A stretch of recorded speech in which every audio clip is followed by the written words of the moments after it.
Hey Corey, how's it going, boss? Yes, I can hear you loud and clear. Perfect. How you doing, man? I'm doing fantastic. How about yourself? Excellent. Doing all right. Doing all right. I just wanted Like to the thank artwork you. behind you. I appreciate it. I really love to get to kick off the interview with that. In the back is my father's. He's painted like several pieces in the house and stuff, so it's really awesome to get to represent him Yeah, no, during that's the beautiful, interview. yo. I like it. I appreciate that. For starters, thanks so much for taking some time to talk with me today. Um, and just to before I kick things off, I actually just wanted to thank you personally for the work that you put forward in Selma. I know we're a long way from that film, but everyone who was involved with that project, that film is still incredibly important to me.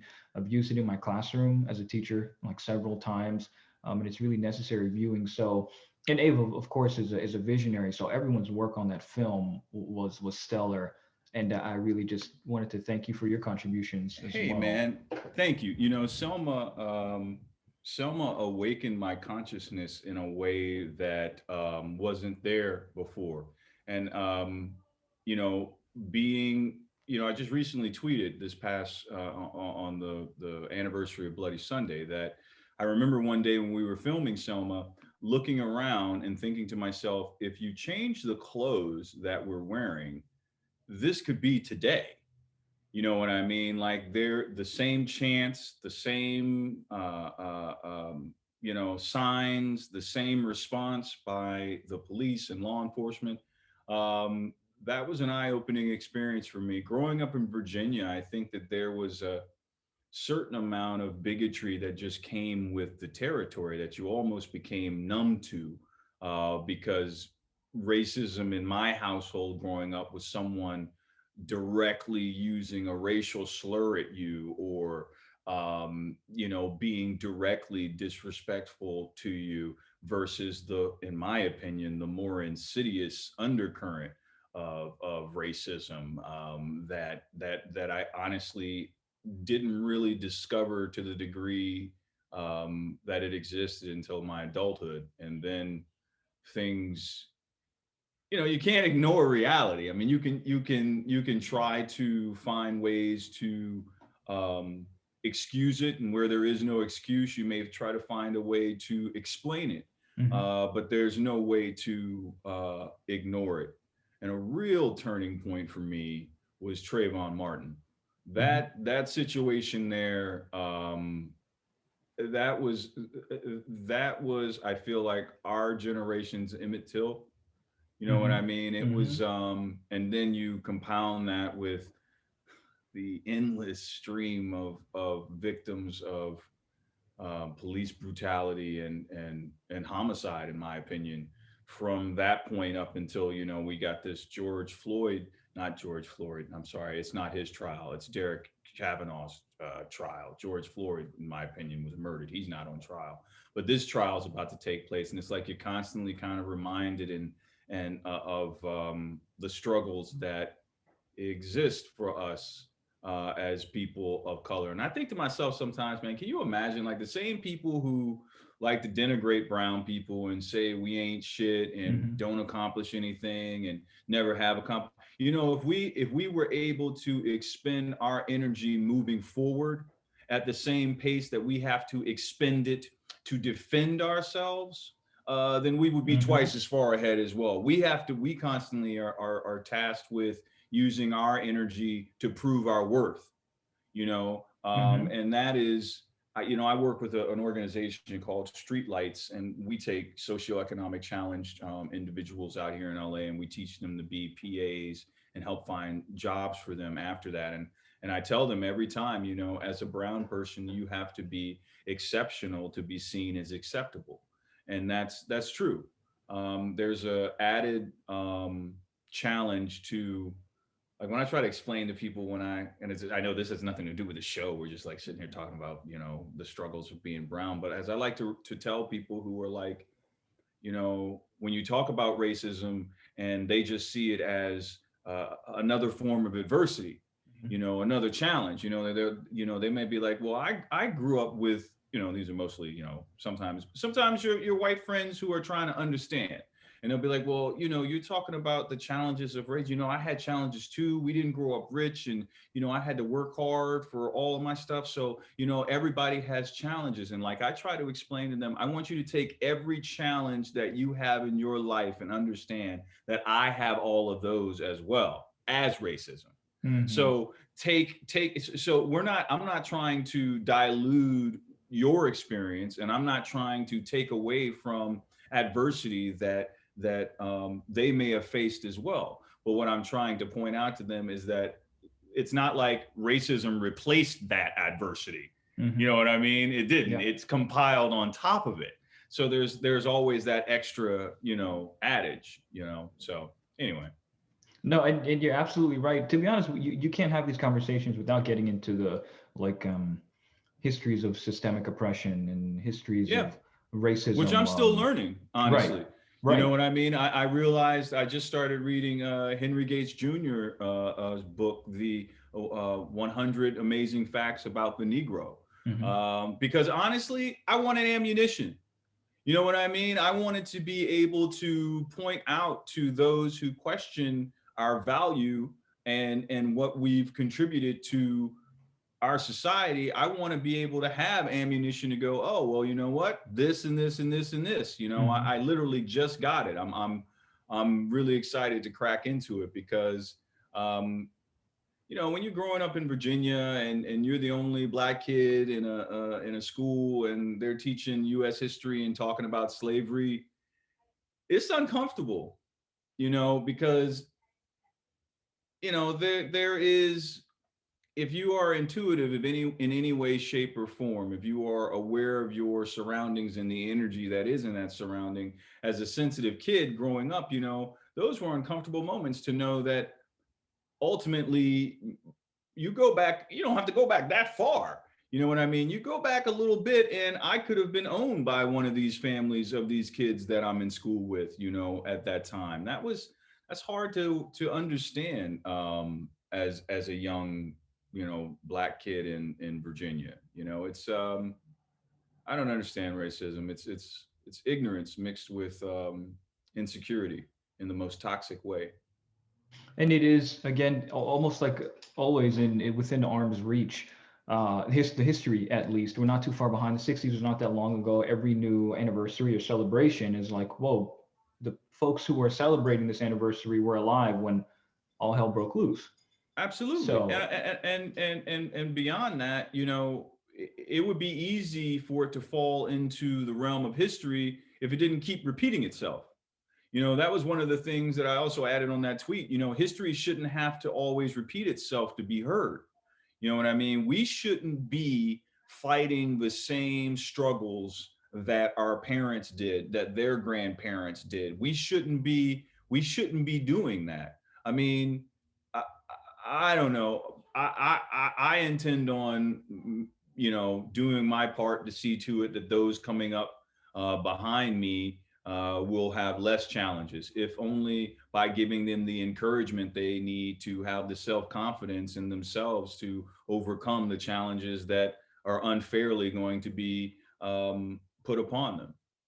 and believe it or not, a lot of that comes from representation and being able to see folks like yourselves in the spaces that we probably didn't know we can get to. And growing up, Oh I yeah, always, I loved.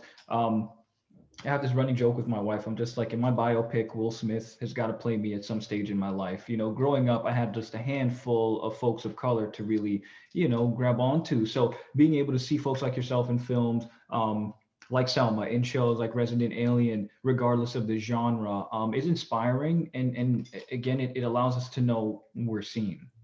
thank you, man. No, I appreciate that. I mean, those influences for me early on were Richard Pryor, Eddie Murphy, Michael Jackson, Prince.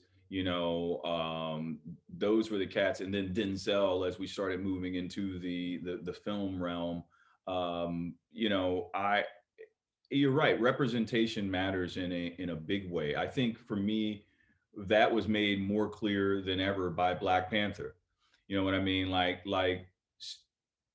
I don't know, man. That movie, I saw that movie like 5 or 6 times in the theater because I had never seen a portrayal of Africa, even in a fictitious sense, that was prosperous and technologically advanced and self-sufficient and beautiful and you know, I think the reason why it did so well is because it was such an inspiring moment, you know. And if you take it to a place that's like, you know, nerdish, since we are nerds of color, so I can go the nerd route. Oh You know, yeah. if you look at vibranium as like the history and wealth and resources that was in Africa before colonization, right? And if there was a part of Africa that was able to hang on to all of that, it could have been Wakanda. You know, because the truth is, all of civilization started there, right? So wherever you start, they have a head start versus everybody else. So, you know, seeing this technologically advanced kind of country, it kind of made me feel like, in that imaginary sense, if vibranium was history and they got to keep it and had it exclusively, this is what they could have done with it. You know what I mean? I don't know. Nerd talk.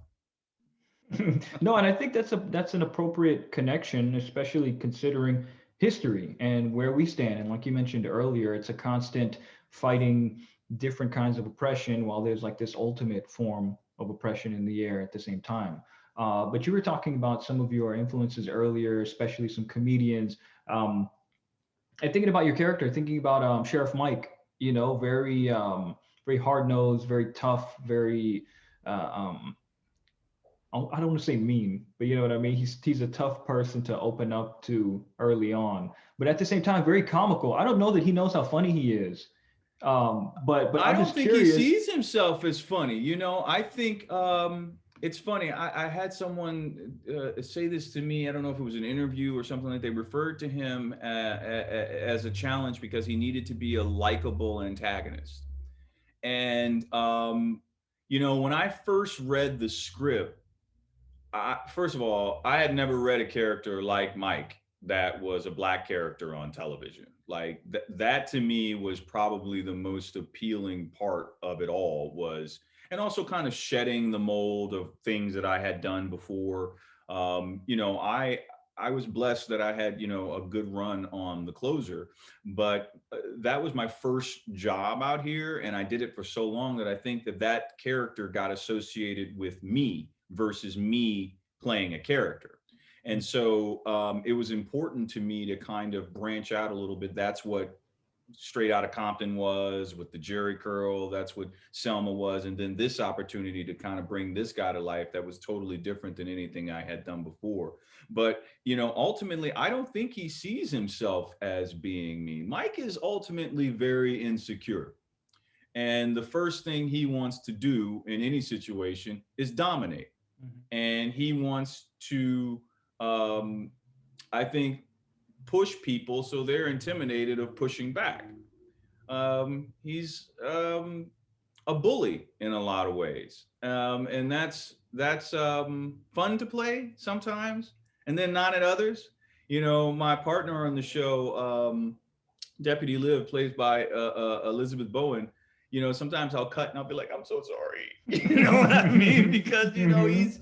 he's always tough on her. But I think we see where it comes from with him. It comes from his father, and you know, I think that that mirrors a lot of life. Mike is a everybody in patience is a little broken. Mhm. You know, his brokenness comes out in assertiveness. You know, I've never really talked about this either, but you know, I don't know. I never really thought about it before this moment, but I think that there's, you know, there's probably also this element with Mike that, you know, we're not ignorant to the fact that he's a black sheriff in this small mountain town. You know what Mhm. I mean? Mhm. And I think for him, um, it's about proving himself in a lot of ways. You know, and I like the big black component because to me that's him almost stepping into a character. You know what I mean? Like for him, that big black thing is almost like him being Vader. He's almost like a superhero to himself. Mhm. And so I get to have a lot of fun with what we get to do with him. He's He's tricky. He's tricky. And I love him though. yeah, ironically enough, though, stuff like that, like the big black name, name and the image and his persona, there is an like just a very thinly veiled sense of humor that again, he's not. This is not what he's trying to communicate. This is not what he's about. But folks who might not know him too well and who are going to probably regret perceiving it that Yeah. way might laugh at. But this show really is it's a hidden gem. It's got so many rich concepts going on, and of course the graphic series was incredible when it was released, and the show of course is being equally well received. And I was just thinking, considering the dark comedy involved and the drama.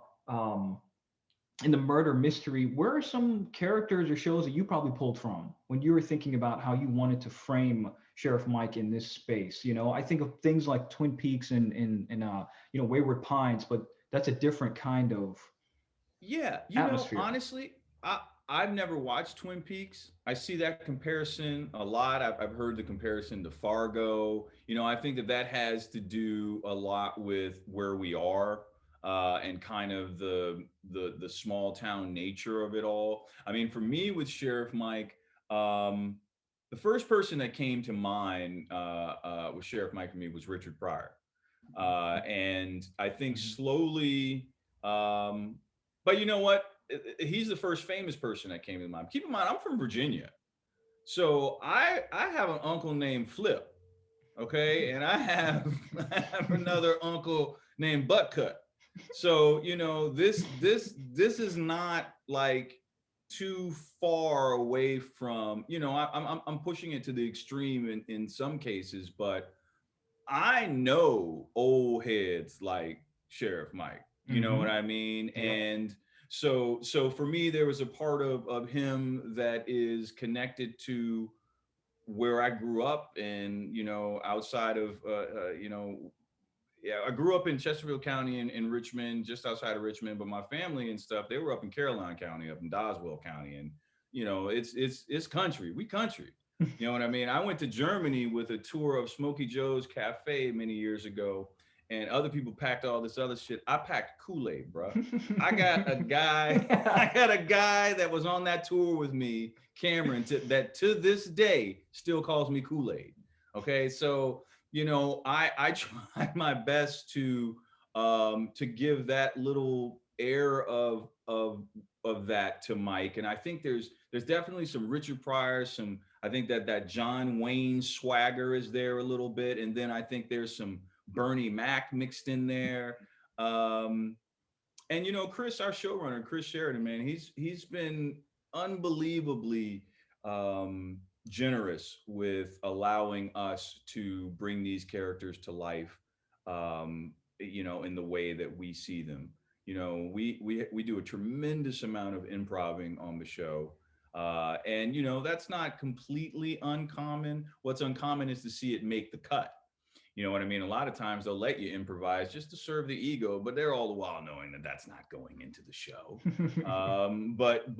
With us, I think we've earned his trust, and I'm happy to see it finally come to life. We shot the pilot for this in October of 2018, so we spent 2.5 years getting this here, and to see it arrive and be received the way that it is being received, it's really nice. And It- on another level, sorry, you can go ahead. I was just gonna say, and I think it's also great that you got it out and you were able to wrap and you were able to put a nice bow on the production right before all hell really broke loose. And so this is, Well, you actually, know, no. We did the table read for 110. By the way, when I got the script for 110 for the finale, um, after reading the first 3 pages, I texted. I don't know if I texted him or I called Chris, and I was like, I just read the first 3 pages. Holy shit! Holy shit! Holy shit! mm, Our fans are in for some twists that I didn't see it coming, so there's no way in hell they do. But we had just finished the table read for 110, and our UPM came in and said, "Hey, we're done. We're going home," and we all left. We packed up, and came back home. And so we sat here for about 6 months to till we could get the final episode. So we Oh, were actually wow. supposed to air during the summer, Wow. but Okay. we couldn't do that because we didn't have the complete season to be able to do that, which I think worked Oh, out better anyway. Honestly, I think everything happens for a reason, right. and um, this is it's a nice thing when, as an actor, you really believe in what you're doing and you see it as being something that could be beneficial. Like, we all need to laugh. And Alan, I Alan Tudyk on this show is just so, everybody, our cast is wonderful across the board. And Alan, as our leader, man, he is just so unbelievably funny on this show. It's nice to feel like you are contributing to some joy in the world. And I know that sounds corny, like all Oprah-ish and shit, but the truth is that matters. Like, it matters to you want to feel like you are helping, and everyone helps. It's like a potluck.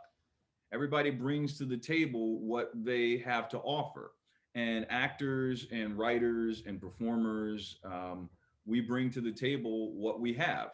And a lot of people like to, it's funny to me, a lot of people like to, dismiss actors and that type of stuff, like, oh, it's just all make believe, and oh, you guys just get paid to pretend. Well, I got news for you: putting a fucking football in an end zone doesn't change the world. Okay, and neither does putting a ball in a hoop. It doesn't change the world. It's all there for entertainment. But the difference is, human beings have been looking up to the skies and telling stories since human beings began. There are cave drawings, back to the beginning of humanity, that are about storytelling, hieroglyphics, storytelling. So that's always been a component of the human experience. You know what I mean? So to a degree, we kind of feel like, as actors, we're doing our part. This is what we're here to do. You know.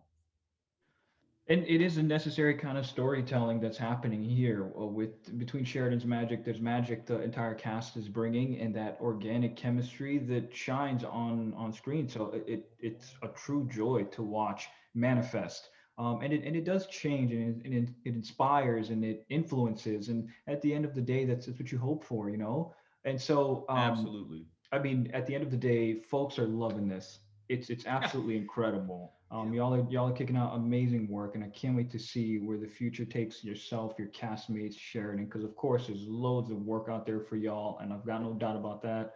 Before I let you Yeah, go, man. Corey, what other projects can fans look forward to from you? How can they find you?